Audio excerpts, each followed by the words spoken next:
안녕하세요. 오만사입니다. 저는 올해 33 그리고 몇 달 전까지만 해도 결혼을 앞두고 있던 사람이었습니다. 이전에는 서울에서 혼자 자취하며 8년째 직장생활 중이었어요. 25세 졸업을 하자마자 스타트업 마케팅 팀으로 사회생활을 시작했고 지금은 중견기업의 브랜드 마케터로 일하고 있습니다. 요즘 30대 여자들 대부분 그렇듯이 저도 크게 잘못 산 건 없는데 인생이 막 특별하게 잘 풀린 것도 아니었어요. 퇴근하면 라면 하나 끓여 먹고 주말엔 혼자 넷플릭스 보다가 하루가 지나가는 그런 다람쥐 쳇바퀴 도는 그런 삶을 살고 있었죠. 연애도 썩 자주 하는 편은 아니었습니다. 소개팅은 몇 번 나가봤지만 이 사람이다 싶을 만큼 끌리는 사람은 없었어요. 남들은 연애도 참 잘하던데 나는 왜 그렇게 어려운지 모르겠더라고요. 그러다가 그 사람을 만났습니다. 처음엔 딱히 호감도 없었고 좀 무뚝뚝하다 싶었는데 희한하게 자꾸 생각나는 사람이었어요. 그 사람은 저보다 2살 많았고 같은 업계 다른 회사에서 일하고 있었어요. 우리는 모 브랜드 협업 미팅에서 처음 마주쳤는데 서로 말수도 적고 조용한 편이라 인사 정도만 했습니다. 그런데 어느 날 제가 팀장에게 큰 질책을 받고 얼떨결에 회사 건물 앞 벤치에 앉아 있었을 때 그 사람이 우연히 다가왔어요. 괜찮으세요? 말투는 툭 던지듯 무심했는데 그 한마디가 정말 저에게는 참 위로가 되더라고요. 그 후로 가끔 카톡을 주고받았고 점점 편안한 관계가 되어갔습니다. 서로 일 얘기하면서 밤 1시에서 2시까지 대화한 날도 많았어요. 처음에 사귀자고 고백한 것도 그 사람이었어요. 연애 초기엔 정말 사소한 것 하나까지도 좋았어요. 퇴근 후 커피숍에서 마주 앉아 각자 노트북 열고 일하던 시간, 한겨울에 잠깐 걷자며 손잡고 걷던 남산길, 둘 다 말없이 라디오 듣던 차 안의 그 정막마저도요. 컨디션이 좋지 않은 날이면 어김없이 따뜻한 생강차에 진통제랑 핫팩을 챙겨오던 사람이었어요. 데이트하다 우산 없이 비 맞고 걸어도 제가 감기라도 걸릴까 싶어 자기 점퍼 벗어주는 그런 사람이었고요. 그래서 생각했습니다. 이런 사람이랑 결혼하면 어떨까라고요. 그래서 시작한 그와의 연애는 1년 반쯤 지나고 있을 무렵이었습니다. 주변에서 너네 결혼 언제 하냐는 말이 나오기 시작했어요. 더군다나 남친의 여동생이 남친보다 먼저 결혼을 하게 되었으니 더욱더 그러했습니다. 그 사람 말로는 가족끼리 미리 상의해서 남친의 여동생 결혼식 당일에 자연스럽게 어른들과 남친의 가족에게 저를 소개하는 것이 어떻겠냐는 말이 오고 갔다고 들었습니다. 예비 시어머니께도 이미 몇 번 카톡으로 인사를 드린 적이 있었고 그때마다 다정하게 받아주셔서 괜찮겠지 안심했습니다. 저도 크게 나쁘지 않다고 생각했습니다. 지극히 현실적이고 자연스럽게 인사드릴 수 있는 좋은 기회라고 생각했거든요. 그날 저는 신경을 참 많이 썼어요. 직장인 하객들도 많고 어른들께 인사도 드려야 하니까 평소 때처럼 하고 갈 수는 없더라고요. 단정하지만 깔끔하게 너무 튀지 않게 연하늘색 원피스를 골라서 입었습니다. 은은한 진주 귀걸이, 낮은 굽의 펌프스, 하객들 사이에서도 욕 안 먹을 정도의 심플하면서도 단아하게 입었지만 나름 아침 일찍부터 미용실부터 다녀와서 헤어 메이크업을 받았어요. 결혼식장엔 가족 외에도 예비 시부모님의 지인, 친척 어른들이 많았는데 그 사람은 식전부터 저를 데리고 다니며 연신 인사를 시켰어요. 아, 여기 제 여자친구입니다. 얘가 바로 그 아이구나. 아이고, 인물도 좋네. 처음엔 살짝 어색했지만 그래도 분위기가 나쁘진 않았어요. 그렇게 예비 시누이 결혼식 내내 웃으며 고개 숙이고 인사만 하고 다녔어요. 생각보다 하객도 많고 인사를 드려야 할 분들도 많았습니다. 다 기억도 못하겠더라고요. 예비시댁 식구들에게 첫인사를 하는 자리라서 긴장한 탓인지 아침밥도 땡기지 않아서 안 먹고 왔었는데요. 그래서 그랬는지 좀 힘들었어요. 거기에다가 남친의 어머니가 제게 그러더군요. 내가 바빠서 그러는데 네가 우리 재위 패물이랑 한복이랑 꽃가신이랑 옷이랑 좀 챙겨줄래? 네? 제가요? 그래. 제 친구들도 있긴 하지만 사진을 찍느라고 정신이 없잖아. 믿을 수가 있어야지. 네가 제 옆을 따라다니면서 패백할 때도 좀 챙겨주고 하면 좋겠는데 부탁한다. 그래서 엉겁결에 네 라고 대답을 해버렸습니다. 그랬더니 신부 대기실로 나를 데리고 가서 신부가 웨딩드레스를 입기 전 옷가지들과 신랑 신부의 한복 상자들과 신발 등을 한아름을 안겨다 주면서 그랬어요. 네가 좀 힘들겠다만 제 옆에서 떠나지 말고 이것들도 잘 챙겨주렴. 알았지? 난 너만 믿고 간다 라고 하시면서 하객들을 맞이하기 위해서 가셨어요. 한마디로 신부의 짐을 제게 맡아둔 거였는데 배고픈데 밥도 못 먹고 졸지에 신부의 시종 노릇을 제대로 도맡아 안 꼴이었어요. 그래도 나를 가족이라 여겨서 믿고 맡긴 거라고 생각을 해서 흔쾌히 받아들였습니다. 결혼식이 거의 끝나갈 무렵이 돼가니까 슬슬 배가 더 고프더라고요. 어느 누구도 내게 밥 먹었냐고 물어오지 않았습니다. 그럴 수밖에요. 오로지 남친만 보고 여기 왔는데 남친은 입이 시부모님을 도와서 하객을 맞이하고 자질구레한 일을 하느라 나름 바쁘더라고요. 신부가 패백을 끝마치고 올 때까지 예식장 의상실에서 신부의 짐을 지키고 앉아 있었어요. 겨우 신부의 패백도 끝이 났고 의상실로 신부가 올라왔길래 배고파서 얼른 신부에게 짐을 맡기고 뷔페 식당으로 내려갈 참이었는데 뭘 한 줄 아세요? 언니, 식당에 내려가서 인사하고 올 테니까 그때까지만 여기서 내 짐 좀 봐줘요. 어차피 다시 올라와서 옷을 갈아입고 공항으로 가야 하니까요. 미안해요. 언니밖에 없네요. 그래서 내가 물었습니다. 나 아직까지도 밥을 못 먹었는데요. 다른 친구들한테 부탁하면 안 될까요? 글쎄요. 친구들이 식당에서 함께 밥을 먹고 기다린다고 했으니까 일단 내가 내려가서 친구들한테 부탁을 할게요. 잠깐만 기다려요. 라고 하면서 나를 의상실에다 그냥 두고 가버렸어요. 한참을 기다려도 안 오더라고요. 배가 고파서 얼굴이 흰올로해졌습니다. 제가 원래 배고픈 건 못 참는 성격인데 아침부터 여기 오느라 밥도 못 먹고 물 한 모금도 못 마신 상태로 정신이 하나도 없이 예식장에서 시간을 보내버렸는데요. 짜증이 많이 나더라고요. 그래도 티는 내지는 않았습니다. 최대한 웃는 낯으로 대했어요. 남친과 결혼을 하게 되면 신우이가 될 사람인데 나쁜 인상을 줄 필요는 없었으니까요. 그래도 한참이 되어도 올 생각을 안 하더라고요. 그래서 남친한테 전화를 걸었습니다. 만수 씨, 나 배고파 죽겠어. 아직까지 밥 안 먹었어? 응, 제이 씨 짐을 지키느라 여기 드레스실에서 꼼짝도 못하고 있어. 제이 씨는 식당에 있어? 응, 제이가 친구들이랑 함께 밥 먹고 있네. 너도 그냥 냅두고 내려와서 밥 먹어. 어떻게 그래? 의상실 직원한테 맡기고 오면 되잖아. 됐어. 나 배고픈데 음료수라도 갖다 주면 안 돼? 그런데 어쩌냐? 나 지금 터미널까지 우리 고모들이랑 모시다 드려야 되거든. 네가 자판기에서 빼서 먹어. 그리고 거기다 짐 놔두고 내려와서 밥 먹어. 알았지? 라고 하고는 급히 끊더라고요. 아무도 나를 챙겨주는 사람이 없어서 조금 서운했습니다.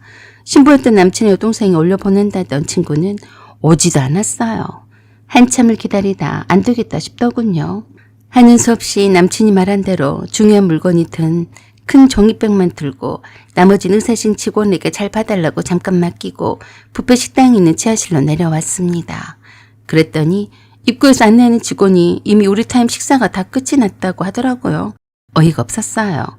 난 아직 밥도 못 먹었는데요. 황당했습니다. 그때 마침 신랑 신부가 친구들과 거나하게 밥을 다 먹고 나오면서 나를 발견하더니 그러더라고요. 언니, 식사는 하셨죠?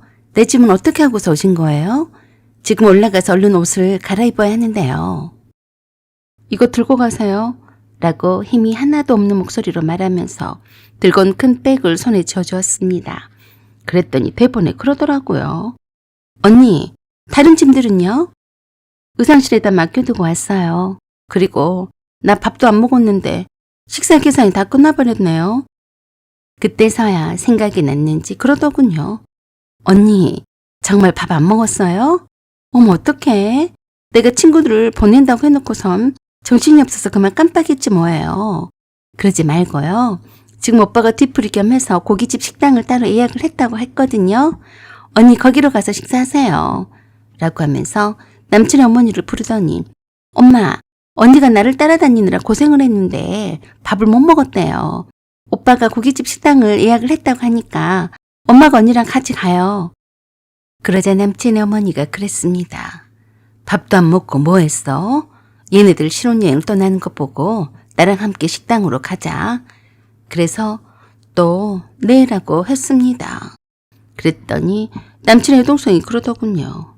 언니, 어차피 내가 옷 갈아입고 신혼여행을 떠난 뒤 엄마랑 식당으로 출발할 거니까 나랑 같이 다시 의상실로 가요. 언니가 챙겨주니까 내가 편하고 좋았어요. 라고 하면 나를 채권하더라고요. 뭐 좋은 게 좋은 거라고 신부한테 쥐어준 줌을 다시 받아들고 시종처럼 쫄래쫄래 신부 뒤를 따라가서 뒤치다꺼를 마지막까지 깔끔하게 다 해주었습니다. 내가 지금 뭐 하는 짓인가 싶더라고요. 원래 나란 여자는 배가 고프면 세상 만사가 다 필요가 없고 귀찮아하는 편인데요. 짜증이 잔뜩 났지만 티를 안 내려고 헛웃음을 내고 있는 내 모습이 참 어이가 없었어요. 그렇게 또 한참 만에서야 신랑 신부를 신혼여행지로 떠나보내고 난 뒤에서야 뒤풀이 겸 가족끼리 모임 장소로 이동했습니다. 남자친구가 예약한 고깃집이었고 가족과 가까운 지인들만 참석하는 자리였죠. 식당에 도착을 하자마자 밥부터 먹을 생각에 기운이 좀 났는 듯 싶었습니다. 그런데 막 자리에 손님처럼 앉으려던 찰나 예비 시어머니가 저를 또 조용히 부르시더라고요. 얘야, 예식장에서 네가 수고 많았지? 근데 이왕 고생한 김에 하나만 더 부탁 좀 하자. 네, 말씀하세요. 아까 제이가 너한테 맡겨놓은 집 말이다. 아휴, 내가 정신이 하나도 없지 뭐냐. 그걸 차에서 꺼내서 옮겨놔야 하는데 내리면서 잊었지 뭐냐. 내 짐도 있는데 너 그것 좀 챙겨서 우리 차에 실어줄래? 라고 하시면서 남친의 어머니 차키를 자게 주셨습니다. 어머니, 제가 어머니 차가 뭔지도 모르는데요. SM3 흰색 차야. 키를 눌러보면 알 것 아니냐. 얼른 갔다 와라. 지금 안 챙기면 서로 잊어버리면 큰일 난다. 그래도 제가 그랬어요. 아까 어머니가 타고 왔던 차가 무엇인지 제가 모르잖아요. 그걸 왜 몰라. 우리 조카 차야. 난 바쁘니까 만수한테 물어보면 될 것 아니냐. 라고 하면서 휑하니 식당 주방 쪽으로 갔습니다. 참 어이가 없더라고요. 남친의 어머니의 조카란 사람이 한둘이야 말이죠. 만수 씨도 보이지 않더라고요. 이동 차량이 어디에 주차됐는지도 몰라서 만수 씨한테 연락해서 초면이었던 만수 씨의 사촌들한테 가서 조심스레 허리 숙여 묻고 귀중품이라서 조심해서 챙겨야 할 물건들이 많아서 참 신경이 쓰였습니다. 그렇게 또 바쁘게 뛰어갔다 왔더니 맛있는 숯불고기 냄새를 풍기며 다들 만나게 드시고 계셨습니다. 그래서 이젠 밥 한술 뜨겠다 싶어서 얼른 빈자리에 앉았어요. 그런데 그걸 그새 보시고서는 내게 와서 남친의 어머니가 또 그러시는 겁니다. 상에 세팅이 잘 되었는지 확인해보고 따뜻한 물 좀 따라 드려라. 네. 앉아있는 남친의 친척분들께 겸사겸사 또 한 번씩 인사를 드려가면서 따뜻한 물을 식당 주방에서 가져다가 이쁘게 하나씩 따라 드렸더니 다들 한마디씩 하셨어요. 아이고 세상에, 만수는 각시를 잘 만났다. 어쩜 이렇게 얌전하냐. 그 말에 남친의 어머니가 의기양양해서 그러더라고요. 말도 마요. 내가 시키지도 않았는데 저렇게 싹싹하니 알아서 일도 잘하네요. 또 남친의 아버지가 자랑스럽다는 듯이 그러셨습니다. 오늘 예식장에서 하는 걸 보니까 참 참하고 이뻐요. 우리 만수가 복이 있다니까요. 칭찬 릴레이가 계속해서 이어졌습니다. 요새 저런 아가씨는 없어. 결혼 전인데 이렇게 와서 내 일처럼 도와주는 사람이 어디 있어. 참 얌전하구먼. 남친은 그저 그 말에 좋아서 싱글벙글하면서 자리에서 떡하니 자리 잡고 앉아서 꼼짝도 않고 친척분들과 얘기를 나누더라고요. 내가 알고 있던 남친이 아니었습니다. 또 내가 기대를 했던 사람도 아니었고요. 정말 얄미웠어요. 내가 배고프다고 분명히 말을 했었는데 밥 먹었냐고 물어보지도 않고 자기 사촌들과 어울려서 얘기 삼매경에 빠져 있었어요. 나는 오로지 빨리 밥 먹을 생각만 하고 있었는데 남친이 눈치도 없이 엉덩이만 붙이고 앉아 있어서 정말 얄미웠습니다. 나는 손님인데 나를 챙겨줄 남친이 내게 전혀 신경을 안 쓰는 걸 보면서 속이 상하고 섭섭했습니다. 밥 먹을 기회만 엿보고 있는 나는 전혀 안중에도 없더라니까요. 이까지 밥이 뭐라고 배가 고픈지 저도 제 자신이 좀 우스웠어요. 그렇지만 어쩌나요. 배가 고파서 힘이 드는데요. 그런데 사실 그게 끝이 아니었어요. 또 남친의 어머니가 제게 그러셨어요. 그리고 오늘 저녁에는 우리 식구들이랑 만수 큰아버지네랑 함께 저녁 식사를 한 다음에 집에서 주무시고 내일 간다고 하더라. 네가 저녁 식사 준비를 하는데 나 좀 도와줄 수 있을까? 또 시작이었어요. 솔직히 당황했습니다. 그날 저는 하객이자 남자친구 여자친구였을 뿐이고 결혼도 아직 확정된 사이가 아닌데 아예 며느리가 된 양 취급을 했습니다. 그래서 제가 말했습니다. 저는 이만 가봐야 할 것 같아요. 그랬더니 서운한 표정으로 그러셨어요. 이왕 온 김에 집에 늦게 가면 좀 어떠니? 어차피 오늘 네가 우리 집에 인사를 오려고 작정하려던 것 아니었냐?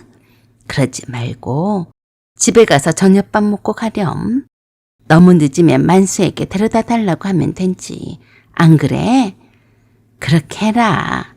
라고 하시면서 제 대답도 듣지도 않고 또 그러시는 겁니다. 자리에 앉아있지만 말고 다 드신 분들에게 후식 좀 갖다 달라고 해라. 그래서 제가 사촌들과 함께 고기를 뜯어먹고 있는 남친에게 가서 그랬습니다. 만수 씨, 나 배고파서 밥 먹어야 하니까 내 대신 어르신들 후식 좀 갖다 드리고 서빙 좀 해. 내가 여기에 일하러 왔어? 왜 엉덩이 붙이고 놀고 자빠졌어? 라고 했더니 그러더군요. 누가 너보고 밥 먹지 말라고 했어? 여기 서빙을 해주는 사람이 따로 있는데 뭐하러 그래? 넌 신경 쓰지 말고 밥 먹어. 알았지? 라며 일어나는 신용도 안 했습니다. 그래서 내가 주방 쪽으로 가서 서빙하는 식당 주인에게 식사를 다 끝내시는 분들에게 후식을 갖다 달라고 말했어요. 그런 후에 그랬습니다. 소갈비 5인분을 제 앞으로 차려주세요. 제가 혼자 먹을 거니까 저기 저쪽에 있는 칸막이가 있는 자리에다 차려주세요. 아무도 간섭을 받지 않고 몰래 앉아서 먹을 작정이었어요. 칸막이가 되어 있어서 남친의 어머니의 시선에서 벗어날 수가 있을 것만 같았죠. 드디어 소갈비 5인분을 뚝딱 배부르게 먹었습니다. 남친의 어머니의 시야에서 벗어나니까 참 편하더라고요. 내가 죄 지은 사람도 아닌데 왜 이렇게 숨어서 몰래 먹어야 했는지 먹다 보니까 웃겼어요. 멀리서 지켜보니까 남친의 어머니가 누굴 찾는 듯 두리번거렸는데 아마도 날 찾는 듯 싶었습니다. 끔찍하더라고요. 얼른 몸을 칸막이를 사이에 두고 숨어버렸어요. 허겁지겁 고기로 배를 채웠더니 살 것 같더라고요. 눈에 안 띄게 빠져나오려고 했는데 그만 남친이 나를 보고 큰 소리로 불렀습니다. 은혜씨, 어디 있었던 거야? 엄마가 은혜씨를 얼마나 찾았는데 그래? 남친의 말에 남친의 어머니가 나를 불러 세우더라고요. 어디 가니? 잠깐 이리 오렴. 여기 작은아버지한테 인사 좀 드려라. 몰래 도망을 치려다가 덜미가 잡힌 꼴이었습니다. 내가 어색한 표정으로 남친의 어머니가 있던 테이블로 가서 앉았어요. 그랬더니 남친의 작은아버지란 분과 작은어머니란 분이 이것저것 내게 물었어요. 몇 살이니? 직장은 어디로 다니니? 학교는 어디로 나왔니? 언제 결혼할 거니? 그때 남친이 내 옆으로 와서 내 대신에 대답을 잘도 하더라고요. 작은아버지, 작은어머니, 되도록이면 빠른 시일 내에 결혼할 생각이에요. 그랬더니 그 자리에 있던 작은어머니란 분이 제게 그러더군요. 아휴, 요즘 애들 같지 않아서 참 좋네. 수더분하니 참 좋아. 시어머니가 시키면 시킨 대로 다 하고 요새 것들은 발랑 까져서 어른 말은 말 같지 안 듣는데 수도분해서 참 좋아. 이렇게 싹싹 해야지. 나 물 좀 갖다 주겠니? 그래서 내가 옆에 있던 남친에게 그랬어요. 네가 가져와 라고 했더니 기어코 내게 남친이 눈짓을 하면서 그러더라고요. 네가 가져와. 작은 엄마가 너한테 가져오라고 했잖아. 빨리 가져와. 정말 웃겼어요. 딱 보아하니까 어른 눈에 들려면 어른들 눈높이에 맞춰줘야 한다는 식이었습니다. 평소 때 같았으면 안 그럴 사람이었는데 어른들이 있으니까 좀 더 보수적으로 변했어요. 하는 수 없이 내가 일어나서 물병을 주방 쪽에서 가져다가 드렸어요. 그때부터 뭔가 기분이 팍 상하기 시작했습니다. 남친은 나보다도 더 친척들의 기분과 비위를 더 맞추려는 듯 싶었고 평소와는 다른 모습이었기에 실망이었어요. 나한테 대한 배려는 조금도 없더라고요. 이래서 좀 더 다양한 방법으로 겪어봐야 그 사람에 대하여 잘할 수 있는 것 같았습니다. 나도 손님인데 마치 이 집 며느리나 된 것 마냥 대하더라고요. 남친은 내가 어르신네들한테 싹싹하게 시중을 드는 것에 대해서 매우 흡족해 했어요. 뒤풀이가 끝나고 친척분들이 다 돌아갔습니다. 그런 다음 지방에서 멀리 올라오신 친척분들의 몇 분이 다음 날에 가신다는 분들도 있었어요. 예비 시어머니는 여전히 바쁘다는 핑계로 내게 이런저런 잔심부름을 시켰습니다. 늦게까지 예비 시아버지와 함께 술 한잔 하시다가 저녁까지 드시고 가실 분들을 위해서 예비 시댁으로 이동을 했는데요. 남친은 그분들을 차에 모시고 다니느라 정신이 없었어요.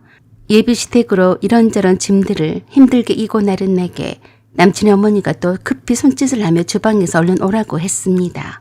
그래서 갔더니 그러더라고요. 내가 한참을 찾았다. 이거 네가 후라이팬에다 좀 구워라. 태우지 말고 잘 구워야 한다. 알았니? 예비 시어머니가 친척분들 저녁 밥상과 술상을 차려야 한다며 분주하게 움직이시는데 제가 못한다고 말을 못하겠더라고요. 불 조절을 못해서 조금 태웠더니 예비 시어머니의 잔소리가 이어지더군요. 아니, 너는 이런 것도 하나 못하니? 이 아까운 것을 태웠니? 불을 좀 줄여야지. 내가 이걸 해봤어야 알죠. 생전 처음 해본 건데요. 엄마가 해준 것만 먹어보고 사 먹어보기만 했을 뿐이지 직접 재워둔 고기를 구워본 적이 없어서 당연히 어리버리했어요. 그걸 가지고 남친 어머니가 잔소리를 해댔습니다. 그 불고기가 얼마짜리나 되는 줄 아니? 다 재워둔 거 후라이팬에서 익히기만 하면 되는 걸 못하면 어떡하자는 거니? 관둬라. 저기 육개장을 불어 올려놨으니까 국자를 한 번씩 뒤적여라. 갈수록 황당하고 짜증이 났습니다. 내가 왜 이런 대접을 받고 있는 거지? 그런 생각을 하고 있는데 또 그러더라고요. 그렇게 멀뚱히 서 있지만 말고 육개장 간 좀 봐라. 싱거운 것 같으면 소금 좀 치겠니? 그래서 간을 좀 봤더니 대체나 싱겁더라고요. 저는 개인적으로 맵고 짠 것을 좋아해서 말이죠. 제 입맛에 맞출 수밖에요. 어머니, 좀 싱거운데 소금 좀 칠까요? 그래? 조금만 치거라. 짜면 안 된다. 알았어요. 마침 소금과 각종 간장류들이 모두 다 주방 상판 위에 올려져 있어서 금방 찾을 수 있었어요. 하얀 소금통을 들어서 육개장에다 뿌리려고 할 찰나에 남친의 어머니가 또 내게 주문을 했습니다. 안방에 가면 장롱과 커튼벽 사이에 교자상이 2개가 있어. 그걸 가져와서 거실에 펴고 상 좀 닦고 수저랑 젓가락이랑 놓아라. 알아들었니? 네 하고 대답을 하려다가 그만 소금통이 있던 소금을 전부 다 육개장에 부어버렸어요. 저도 놀랐습니다. 그렇게 소금통에서 소금이 빨리 쏟아질 줄은 제가 어떻게 알았겠어요. 남의 주방 살림이라 익숙치 않아서 실수한 거죠. 저는 당황했지만 이미 엎질러진 물이었고 방법은 단 하나였습니다. 그 자리에서 줄행랑을 치는 거였죠. 그래서 안방으로 가서 교자상을 가지러 간 척을 하면서 내 백을 주워들고 바로 내뺐어요. 택시를 잡아타고 한참 멀리 가고 있는데 남친의 전화가 울리더군요. 받지 않았습니다. 그랬더니 톡이 와서 난리더군요. 너 어디야? 육개장에다 무슨 짓을 한 거야? 전화 받아. 남자친구한테 연락도 안 했어요. 연락할 마음도 안 들었고요. 목소리도 듣고 싶지 않았습니다. 오늘 하루 동안이었지만 남친에 대한 내 마음은 완전히 사라졌어요. 그가 내 곁에 있었지만 나에 대한 배려는 전혀 안 하고 방관했던 게 더 치가 떨렸습니다. 집으로 돌아오는 길에 여러 가지 생각들이 들었습니다. 기껏 저 정도밖에 안 되는 남자가 뭐가 좋다고 그동안 사귀었을까 하고요. 그날 밤에 집에 도착을 해서 계속된 남친의 전화를 안 받을 수가 없어서 받았더니 그러더라고요. 난 너를 이해를 못하겠다. 그렇게 해놓고 가버리면 난 어떻게 되는 거냐? 내 생각은 조금도 안 하지? 너는 왜 네 생각만 하고 내 생각은 조금도 하지 않는 거니? 앞으로 연락하지 마라. 너랑 이젠 끝이다. 라고 하고는 끊어버렸습니다. 남친은 자기가 뭘 잘못했는지 내가 왜 거기서 그렇게 도망쳐 나오게 되었는지를 이해를 못했습니다. 그 순간 더욱더 확신이 들더군요. 이 남자는 내가 기대를 했던 사람이 아니라고요. 내가 힘들어하는 걸 보고도 방관했고 내가 무시당해도 한마디 못하던 사람. 나중엔 오히려 날 탓하던 그 목소리는 더 이상 들을 필요가 없다고 생각했습니다. 그때부터 저는 그 사람을 사랑했던 기억보다 내가 어떤 사람으로 취급받았는지 그 추억의 순간만 떠오르기 시작했어요. 며칠 후 저는 단호하게 말했어요. 우리 결혼하지 말자. 나는 네 가족과 맞지 않아. 아니, 너와도 이제 안 맞는 것 같아. 그 사람은 말없이 고개를 끄덕였고 그걸로 우리는 끝이 났습니다. 지금도 가끔 생각해요. 만약 그날 거기서 참고 참다가 결혼했더라면 내 인생은 누구를 위해 어디로 흘러갔을까. 비록 하루 동안 예비시댁에 대한 경험이었지만 제 선택을 확실하게 가름할 수 있는 시간이어서 가치가 있다고 생각을 했어요. 내가 남친을 좋아했었던 것은 다름이 아닌 나를 존중해주고 내 마음을 헤아려준다고 믿었기 때문이었는데요. 제가 잘못 생각을 했더라고요. 항상 그런 것은 아니란 걸 알게 된 거죠. 그리고 지금은요. 저를 온전히 존중해주는 사람을 만나 비로소 내 편이란 게 어떤 건지 알아가고 있어요. 사연은 여기까지입니다. 구독과 좋아요, 알림 설정 부탁드려요. 감사합니다.